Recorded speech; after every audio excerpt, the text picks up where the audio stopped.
Hello বন্ধুরা, এই হচ্ছে মিষ্টির দোকান, দেখে নাও। এটা হচ্ছে আমাদের মালিক।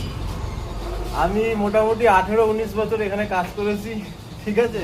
এই হচ্ছে মালিক, মালিকের ছেলে। মালিক নেই, গত হয়েছে। আর এই হচ্ছে দেখে নাও, এখানে আমি যখনই আসি এখান থেকে মিষ্টি খাই। এটা হচ্ছে ত্রিবেণী মনসাতলা ঢাকা সুইস। আজকে টাকা নিয়ে যাচ্ছি। আর আর ভাইজির আশীর্বাদ। আর এইটা আমার বন্ধু, ওর মেয়ের আশীর্বাদ আছে। ভাইজির আশীর্বাদ ওই আমার মেয়ের মতনই, যাই হোক। তো তোমরা যদি ভালো মিষ্টি খেতে চাও তো মনসাতলা ঢাকা সুইস চলে আসবে। তোমাদের দোকানটা আমি দেখিয়ে দিচ্ছি, দাঁড়াও। এই দেখো, এটা হচ্ছে ঢাকা সুইস। এই হচ্ছে নিউ ঢাকা সুইস, দেখে নাও। এখানে সাংঘাতিক মিষ্টি পাওয়া যায়, দারুণ মিষ্টি পাওয়া যায়, ঠিক আছে। খুব সুন্দর মিষ্টি, নাম করা দই পাওয়া যায়। তোমরা তাই?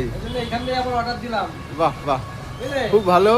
তোমরা সকলে যখনই এদিকে আসবে এইখান দিয়ে মিষ্টি নেবে। এই মিষ্টির দোকান খুব ভালো। হ্যাঁ,